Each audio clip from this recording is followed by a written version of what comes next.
Mama Bear woke up early.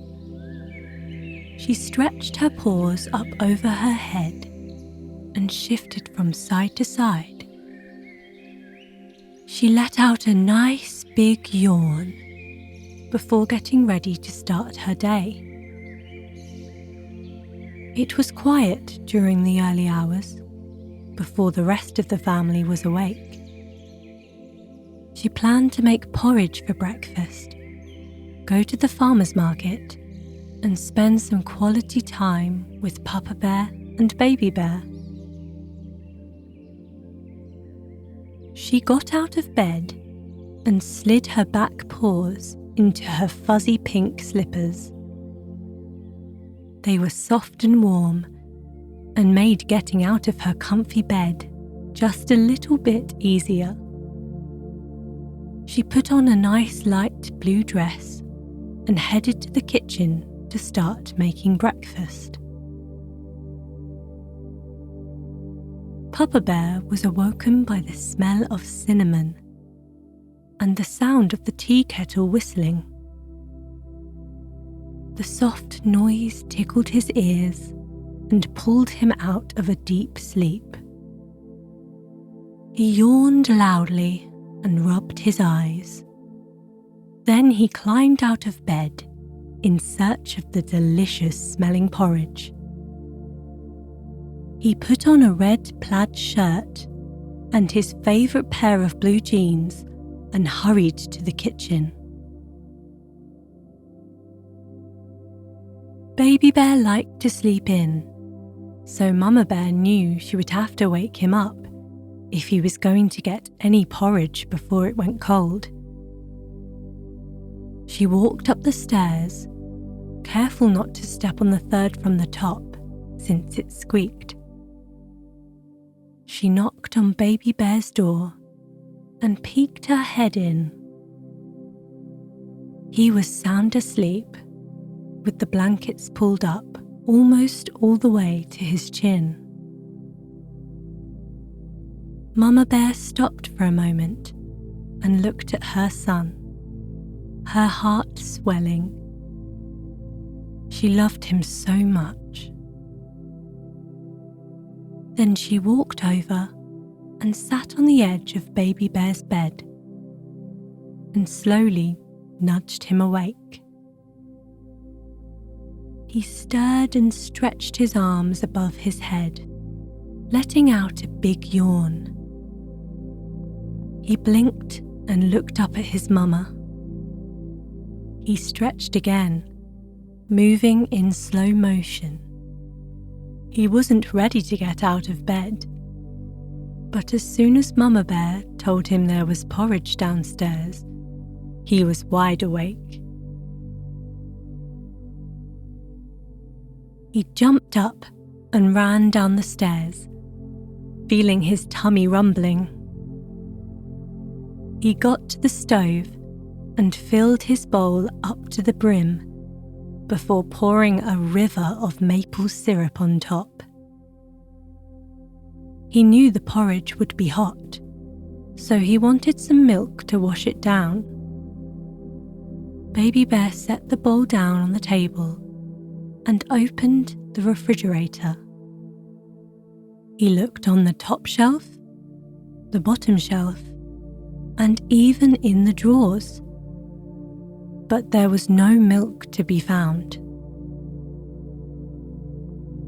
Baby Bear ran back to his mama, who had just served herself a nice-sized bowl of porridge.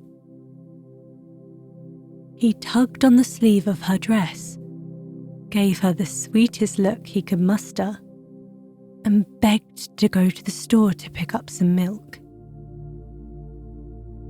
With a knowing sigh, Mama Bear smiled and agreed. Papa Bear, whose bowl was already half empty, was feeling pretty thirsty himself. So, they decided to make it a family outing. They would all go to the grocery store to pick up some milk. Baby Bear got dressed as fast as possible. He grabbed his sneakers, tied them up tight, and off they went. On the other side of town, Goldilocks was up long before any of the bears.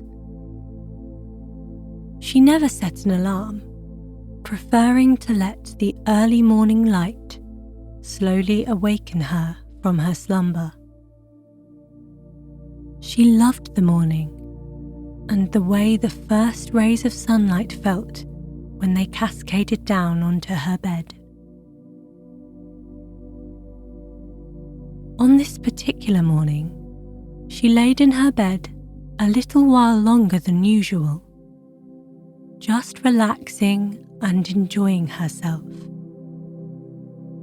She stretched her arms up over her head and let out a large yawn. Then she took a few deep breaths, feeling her blanket rise and fall with the motion of her chest. After a while, she was ready to get up and start her day. She rolled out of bed and got dressed in her favourite workout clothes. It was time for her daily jog. She braided her long blonde hair and put on a headband to keep any loose wisps out of her face. As she left the house, she was amazed by the beauty of the day. The wind blew softly, and birds chirped as she jogged past them. She noticed storm clouds in the distance, but she wasn't worried about them. She just focused on her run and the peace that she felt as her feet thumped rhythmically on the trail. She liked to take the paths through the woods. Miles and miles of lush woodland provided the perfect backdrop for daydreaming, which she tended to do when she ran. She often found that several miles could go by without her having noticed. She ran and ran for quite some time, not hearing the rolling thunder getting closer and closer.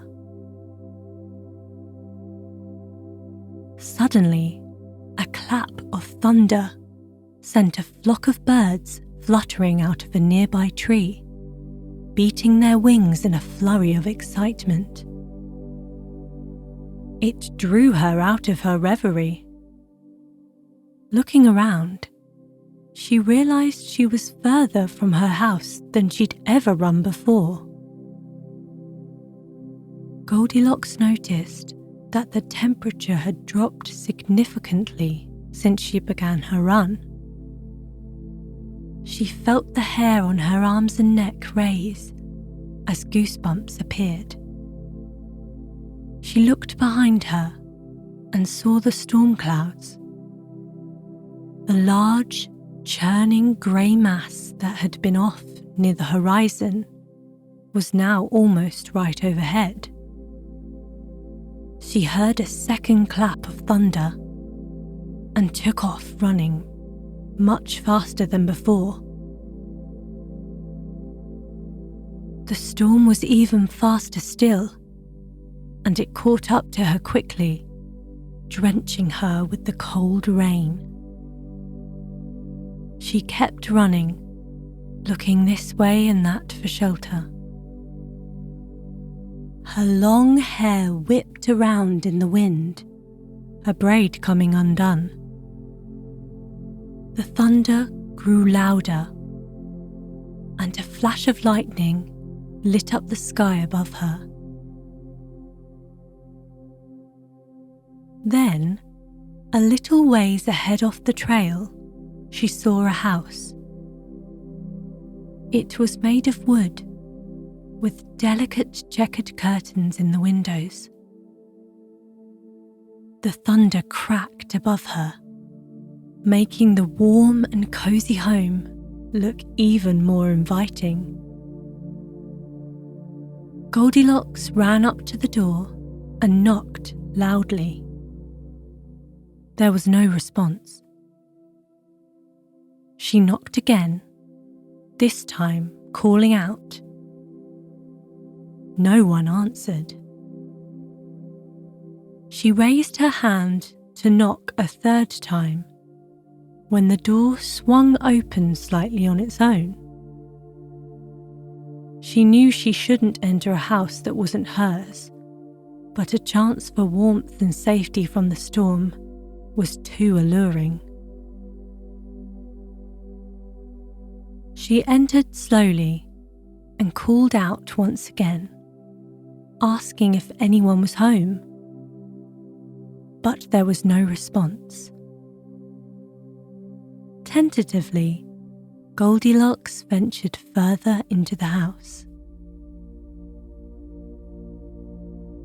She took off her wet jacket and hung it on a peg by the front door. Something in the kitchen smelled delightfully sweet, and she couldn't help herself. She just had to go see what the owners of the house had been cooking. On the table were 3 bowls of porridge, 1 big, 1 medium, and 1 small. Goldilocks hesitated for a moment, hoping whoever had left them here wouldn't mind too much. It just smelled so good, and her run had been so long. She felt her stomach growling at the sight of them. Goldilocks walked over and sat at the first chair with the biggest bowl. She scooted her chair close to the table and took a big, deep breath in, letting the aroma of the porridge fill her senses. She shut her eyes for a moment and relaxed, thankful to have shelter from the rain.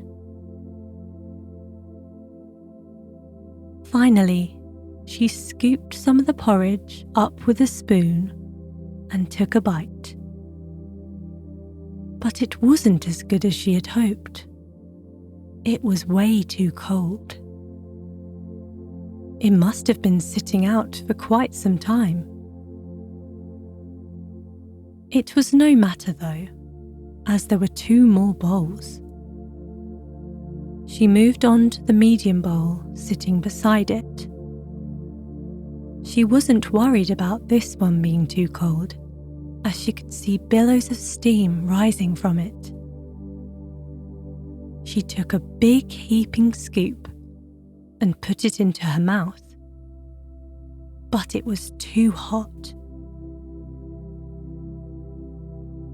With a sigh, she moved on to the smallest bowl and took a little bite.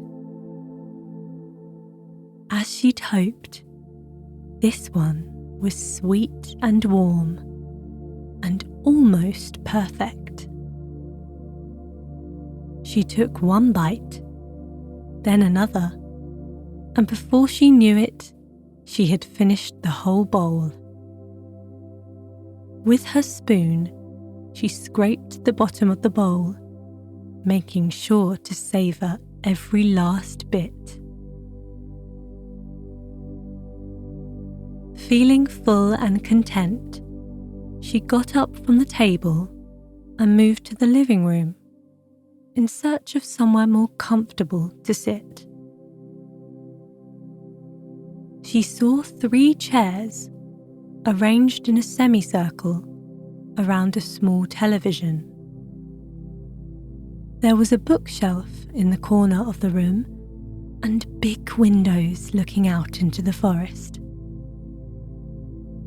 Through them, she could see the ferocious wind whipping the leaves from the trees and the rain still pouring down outside.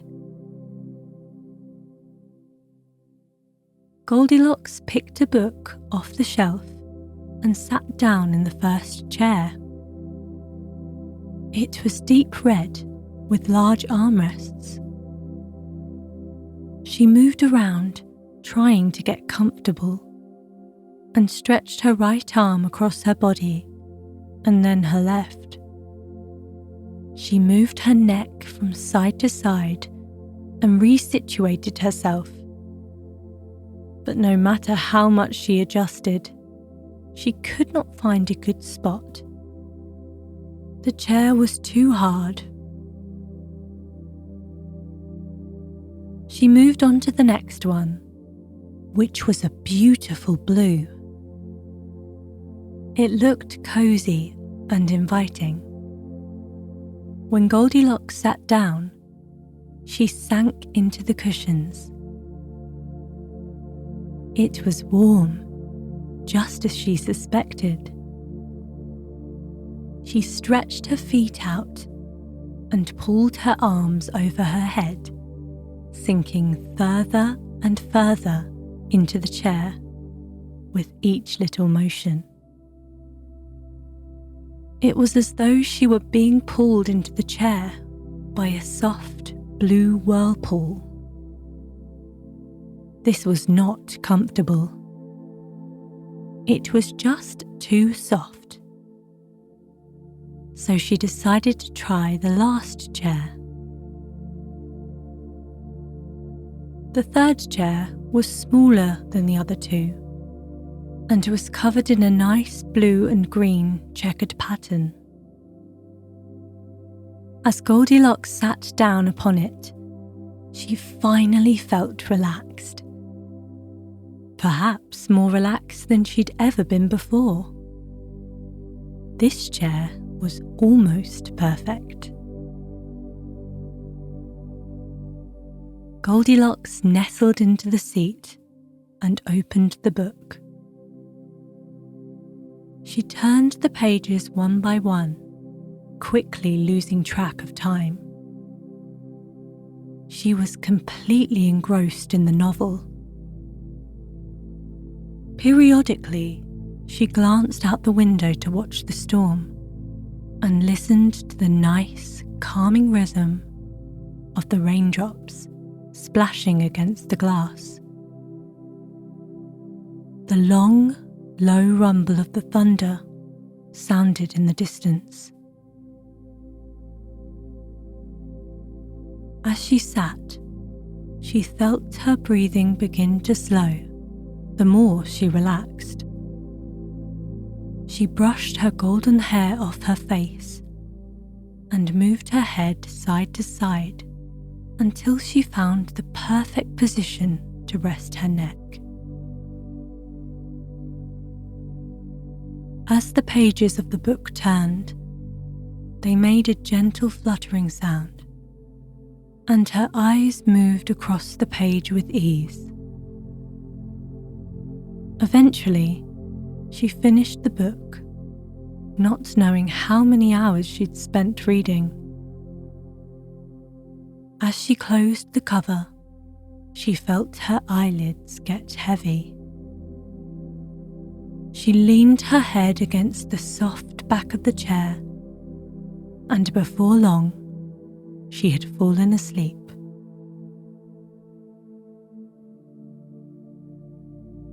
She rested peacefully in the little chair for a while before the sound of the storm woke her up. The wind was still howling, and the thunder showed no signs of stopping. The raindrops pattered heavily against the window and streamed down the glass, forming long, thin rivulets. Goldilocks was growing more and more aware of the passing time. She wondered where the family who lived here had gone. She knew she should be heading home, but with the storm raging as it was, she wasn't keen on leaving the warmth of the little house in exchange for the long journey back. Besides, she really was feeling quite tired. Perhaps she could rest just a little while longer before making her way through the forest back home. Goldilocks stood up from the comfy chair and set the book back on the shelf. Her footsteps echoed quietly as she wandered into the kitchen. Sitting on the counter was a stray pad of paper. Goldilocks opened up a few drawers until she found a pen. She wrote a short note explaining the situation, how she needed shelter from the storm, and how the door was left open. She apologized for eating the porridge and complimented the chef. This way, the owners would not be too surprised when they finally got home. After writing the note, she found her curiosity was getting the better of her. She really wanted to know more about who the people were who lived here. Goldilocks put the pen back in the drawer and headed upstairs to explore the house some more. The storm was beginning to let up slightly, but the rain still beat down outside. It was starting to get dark, and she longed to go home and to go to bed, but thought it would be best to wait a little while longer. At the top of the stairs, there was a short hallway that led to 3 bedrooms and a bathroom. She walked slowly to the first door. It led to a cozy room. The walls were painted a nice shade of blue, which reminded Goldilocks of a spring sky.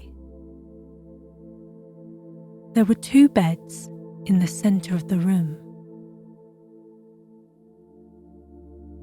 The first was covered with a deep red comforter and a single pillow.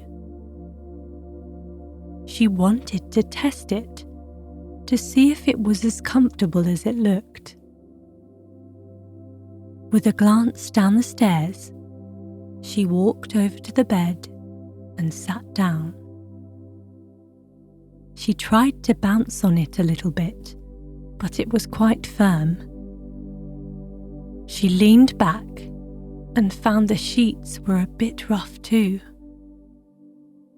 Goldilocks lay there for a moment, but quickly realised that this bed was not right for her.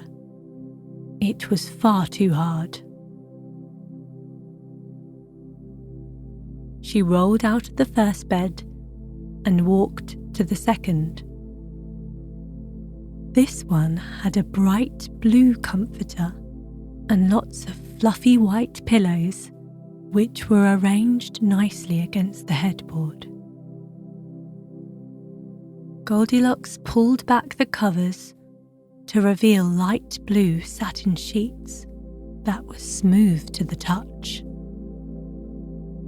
As she slid into the bed, she felt herself sink into the mattress, as though she were being enveloped in a tight hug.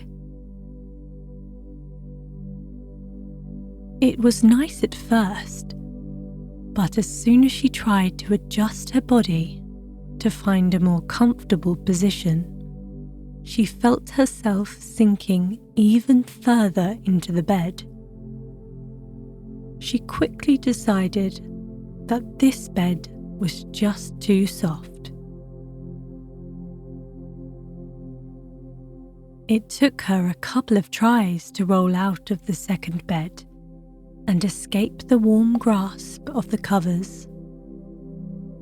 As her feet hit the floor, she let out a sigh of relief and felt her shoulders relax.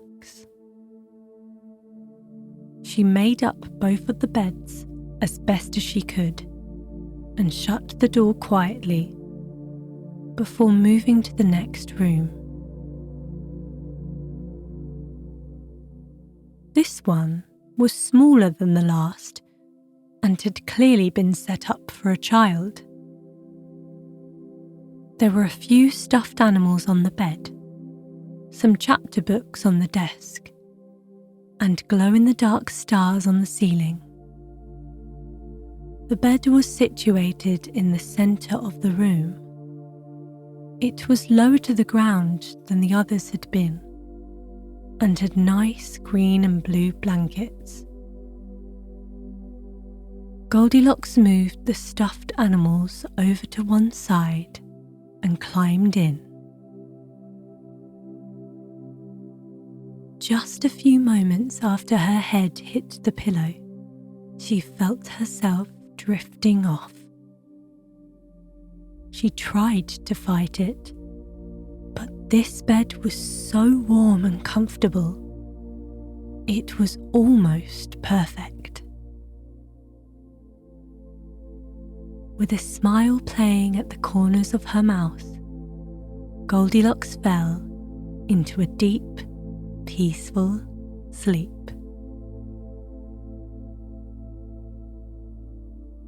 In the meantime, the rain had stopped and the bears were headed back home. They had decided to spend the entire day at the mall instead of driving through the rain. Baby Bear, who could be very convincing when he wanted to be, had talked his parents into taking him to see a movie. They got some snacks at the food court to bring inside. Later, they had dinner at a nice restaurant.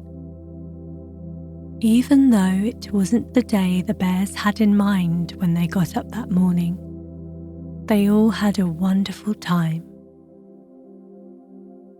As night fell, they climbed into their car, turned on the windshield wipers, and made their way back to the house. When they got home, they immediately noticed that something was different. Baby Bear ran over to the kitchen table and inspected the bowls of porridge. Mama and Papa Bear's porridge had gone cold, but Baby Bear's was all gone. Then he went into the living room. The cushion of his chair had a slight indentation, and there was a bookmark on the armrest. Someone had been sitting in his chair. He ran to Mama Bear and tugged on her sleeve. She was standing at the kitchen counter with a handwritten note in her paw. It was from Goldilocks, explaining her ordeal. Mama Bear smiled.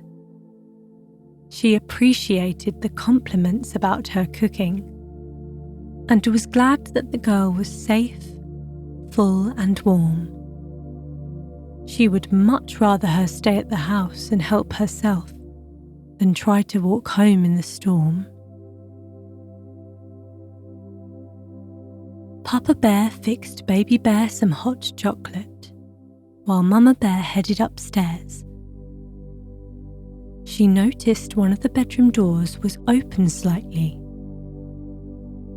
Quietly, she peeked into Baby Bear's room. There was Goldilocks, sleeping soundly, with the covers pulled up to her chin.